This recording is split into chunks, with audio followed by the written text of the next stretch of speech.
Hi everyone. I wanted to make a video explaining the paper, the prompts that I've given you, and some instructions about how to approach the paper. So again, the first thing in terms of the overall instructions for the paper, you're gonna have three prompts that you could choose between. You just need to respond to one. So you should think about you should look at all the three different prompts and see which one is interesting to you, which one you want to spend some time thinking about and writing about, and which one you feel more comfortable addressing.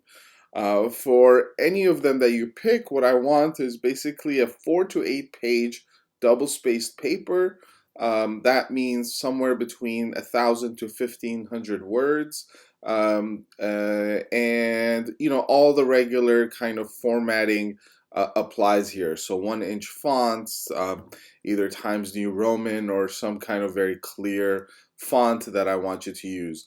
I'm not a stickler for words, for word count. That means if you turn in, if it's a paper that's 950 words, you're not going to get graded down. If you turn in a paper that's 2,000 words, you're not going to get graded up or graded down either. However, I will tell you that I just don't think, given the various prompts, I don't think you're going to be able to adequately address the prompt unless you're a brilliant writer. But really, I don't think you're going to be able, I don't think I would be able to address the prompt in the 3 page paper. So it's going to be difficult to write a 3 page paper that is going to be able to address the prompts. That's why, so anywhere, somewhere, I'm thinking between 4 to 8 pages. I really think somewhere probably around 5 pages is where most of you are going to have to, the length that you're going to have to write to give a good response. But again, I'm not a stickler for that. For the first two prompts, and we'll go over them right now, you're not going to need to do any outside readings or cite any external materials, so you could refer solely to the class readings. For the third prompt, you're going to need to do some outside research, but it doesn't need to be extensive. It could be pretty, it doesn't need to be extensive research. So you'll need a bibliography page, or you'll need to use footnotes or endnotes only for the third prompt, not for the first or second. For the first and second prompt, you're really citing the readings that we've done in the class. In order to cite the readings in the class, you cite them the same way that you cited them in the exams, which is the author's last name, the year of the year of the publication of the text, and a page number for where your for the citation. For all of the prompts, make sure to cite the passages that you refer to, and I really want you to stay away from using quotes. I only quotes. Make sure that if you're going to use quotes, there are short quotes. It's not a long paper, and I really want to see you dealing with these questions as opposed to reading what the authors have the authors that we've already read have to say about these questions. So I want your words. If you're gonna if you're gonna quote someone, you're gonna need to explain what that quote means, which is why I just don't think it's very useful to use kind of long 2 or 3 line quotes from any of the readings. So to the best of your abilities, see if you could just kind of write the paper in your own words, and of course cite the different ideas that you use from the different authors. So let's go through the different prompts. The first prompt reads, David Harvey argues that states, and here we mean governments, are being reformulated in a neoliberal fashion. States have opened themselves up to being disciplined by the market, which is increasingly transnational. Yanis Varoufakis warned against how democracy could be threatened as a result of these changes. Given this and the other course materials we've read, what is the relationship between neoliberalism and democracy? Does one facilitate, constrain, transform, or alter the other? Are they symbiotic or antagonistic? Be sure to define both terms in your answer and refer to the course readings.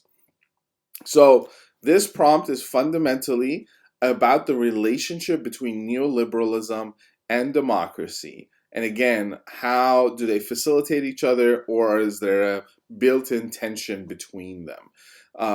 So there isn't necessarily a right or wrong answer. You could say that they are antagonistic to each other, and completely antagonistic, they cannot really be put together. And that could be a fine answer if you elaborate on it. You could also say that there could be conditions developed in which those two could potentially maybe work together. That could be just as fine if you kind of are able to explain it. In other words, the answer here, you could go in different directions. What I'm really looking at is your ability to make a clear argument. That means providing adequate evidence for why you think what you think.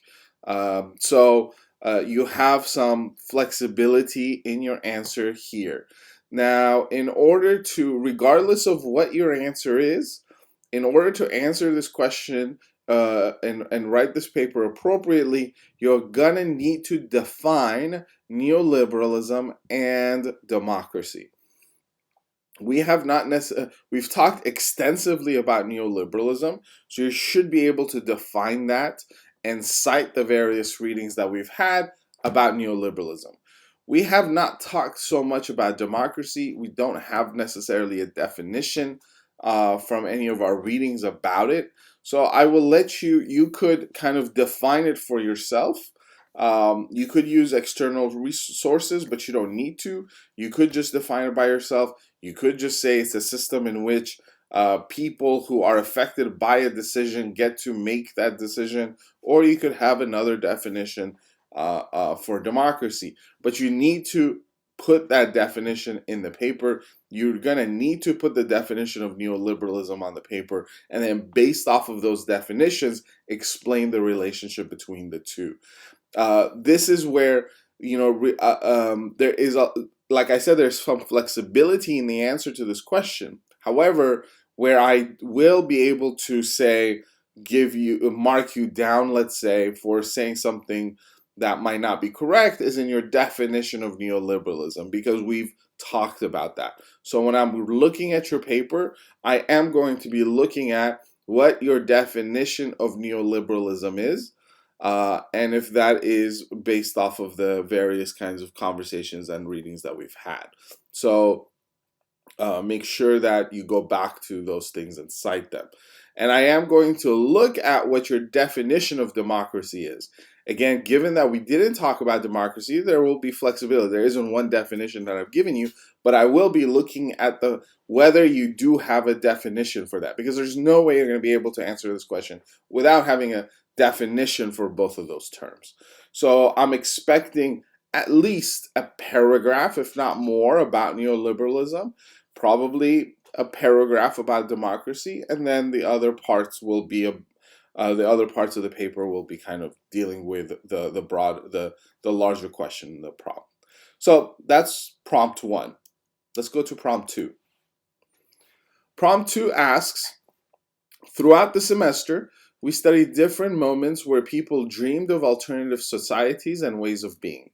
We also saw cases where possibilities of dreaming about and creating alternatives were foreclosed.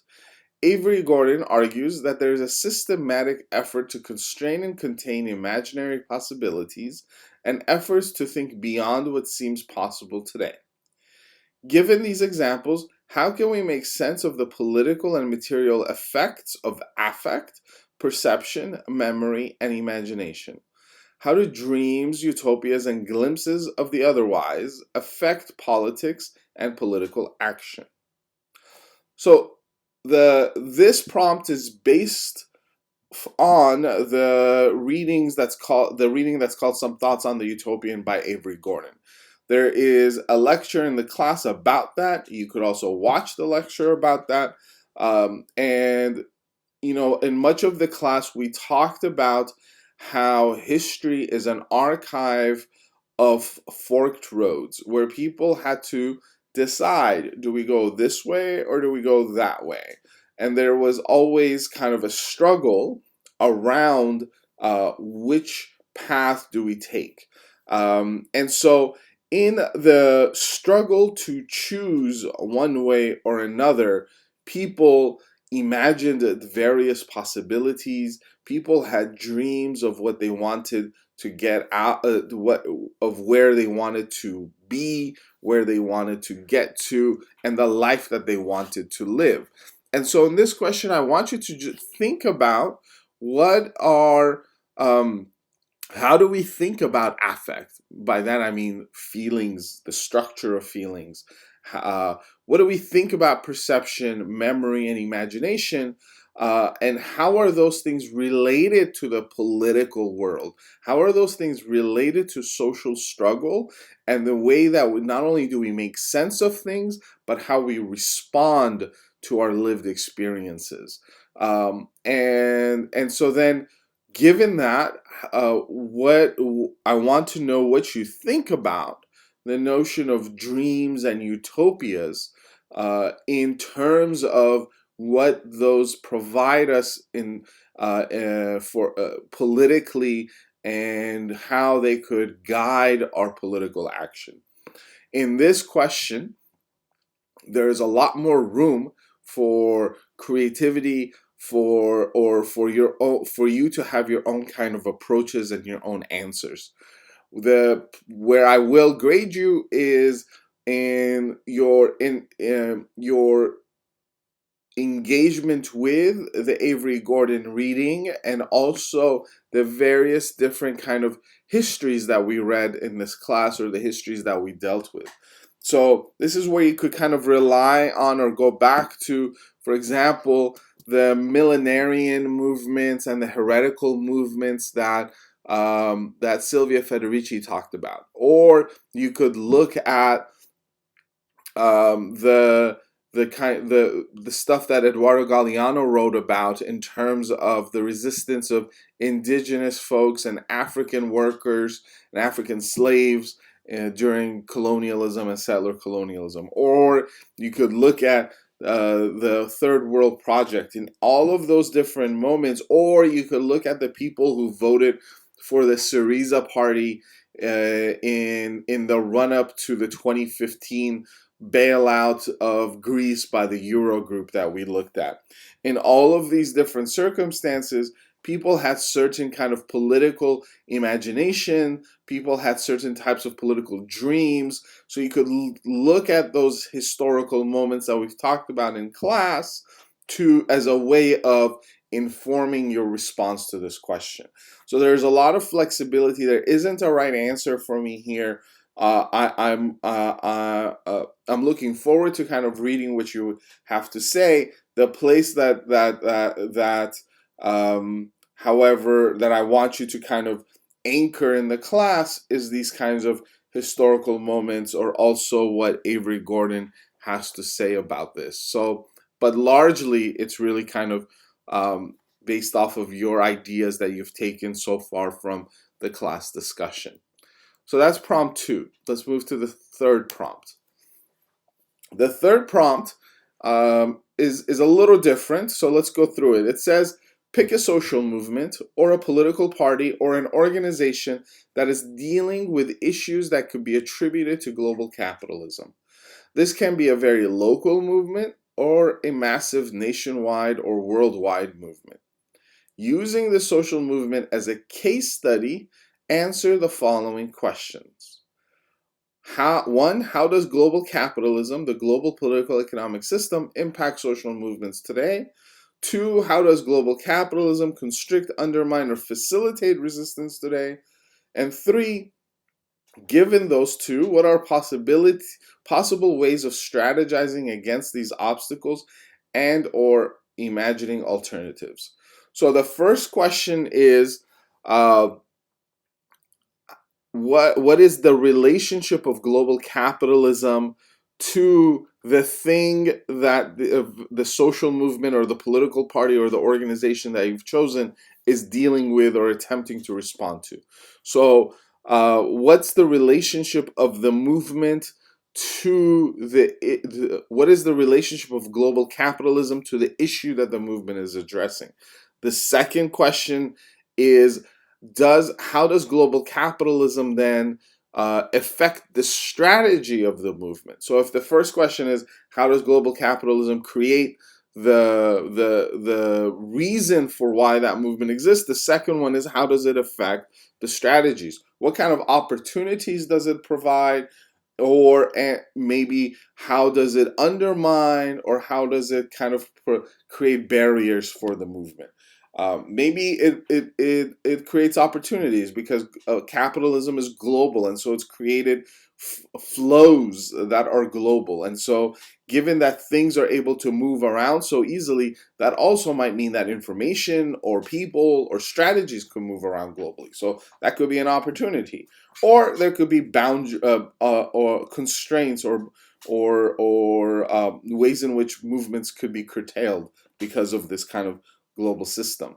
So I want you to think about I want you to think about the system broadly and what it means for social movements today. And here you have a lot of flexibility in this third prompt, given that you could choose any movement. It doesn't have to be anything in particular. It could be something very local. So maybe like an organization in Long Beach, let's say the Long Beach Immigrant Rights Coalition, that is a great organization in the community that works on immigration rights, which is very local, to something that could be very global, something like, let's say, the climate justice movement that is happening all across the world. So you could zoom in at something local or zoom out at something very large, but regardless, I want you to be able to talk about how this kind of global political economic system is creating the conditions for those movements, having an effect on the strategy of those movements, and how we could then imagine alternatives to what's happening. So let me give you a little bit more about this prompt, because I think to give you a little bit more direction. So if you pick the third prompt, your paper needs to include at least 4 things. So one, you're going to need to talk about a social movement. Here, what I want is a thorough explanation of the social movement, which means a discussion of who they are, including their social formation. By that I mean, like, is this a movement of, or is this an organization of mostly workers? Maybe they're mostly immigrants. Maybe they're not. Maybe it's a cross section. It has workers and immigrants and citizens and all different kinds of grouping. Um, uh, what their demands or objectives are, and the means by which they are attempting to attain those demands. So you want to be able to explain who they are. By who we mean, again, class, religion, race, immigration status, whatever those defining features are of who is part of that movement, or who the movement wants to be part of them, right? Who does it attempt to speak on behalf of? So that's one. Two, what is their demands or objectives? So what do they want to create? What do they want? Who are they targeting? And what's their main strategy? Maybe this is a movement that is legislative. So their main strategy is putting pressure on whatever government entities. Maybe it's not. Maybe this movement is connected to like guerrilla forces, and it's part of it has an armed wing, right? So these are two diametrically opposed strategies, or anything in between. So what is their idea of how they're going to go about achieving that? So that's one, social movement. Two, then, I want an explanation of global capitalism that is specific to how it is creating the conditions that have spurred on the development of the social movement that you're using as a case study. So again, this is what I talked about before. So you want to talk about what's the relationship of global capitalism to the specific target that this social movement is addressing. So let's say you're picking an organization that works on behalf of immigrants in Long Beach. So the way that then you would talk about the global capitalism piece is, what is it structurally about the global political economic system that is creating the condition for people to leave their homes wherever they're coming from as immigrants to Long Beach, um, and how that global system is creating the need for people to migrate and find themselves here in Long Beach. So that paragraph, for example, would contain that type of information. The third thing that your paper is going to need is an assessment of the strengths and shortcomings of the social movement, especially as it faces off with global political economic structures. This assessment should include an internal and an external element. In other words, what are the internal strengths and shortcomings, and what are the external elements that might pose problems or be opportunities for the social movement? And then lastly, a strategic plan, a discussion of your own personal ideas put forward in a coherent and convincing argument of how the social movement could sustain the strengths you saw in its assessment, and alternatively how it can overcome its shortcomings. So really you're building up the paper for that last piece, which is your strategic plan. So this paper could really flow from the first paragraph. The first paragraph is your intro and thesis. Your second paragraph could be about the social movement itself. Maybe that takes a paragraph or two paragraphs to kind of describe what the social movement is. Then you go into, well, the global capitalism and how it's creating the conditions. Perhaps that could be the first thing you start with before you go into the social movement. Then you assess. Then you're like, well, this social movement is really strong. It's really good at what it's doing, but it has some of these flaws or some of these things that it needs to be careful of. Or you could say the social movement is really whack. Like the demands are good, what it wants to do is good, but its strategy is terrible, and that's why it's been having problems. Or whatever it is, you provide that assessment. That's the third part of the paper, and then you end the paper by providing your own proposal. I think they should do X, Y, and Z. Right? You could bring yourself in here and say I believe that this movement should do the following things. So for this prompt, I really like this prompt. It gives me an opportunity to kind of read about different movements, organizations, or things that you all are interested in. I also think it could provide a lot of creativity in terms of how what your proposal for strategies are for these various movements. And again, here there is no right or wrong answer in terms of what your proposal is. The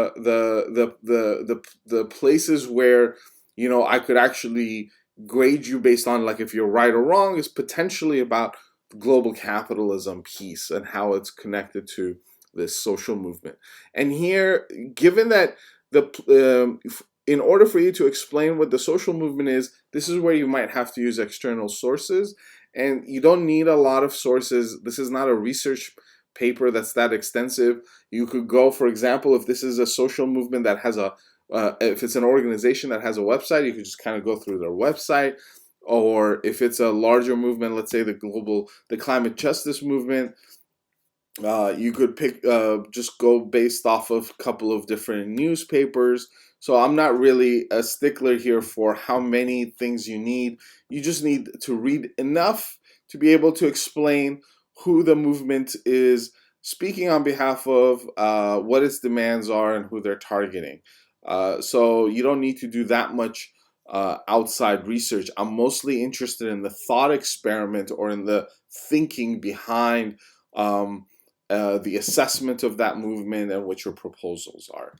So I hope that further clarifies the prompts. I will have other videos and discussions in class about how to write the actual paper and some strategies about what you should avoid or what you should do. Okay, so I hope the prompts are a bit clearer now. Thank you very much. Looking forward to reading what you all have to say about these prompts.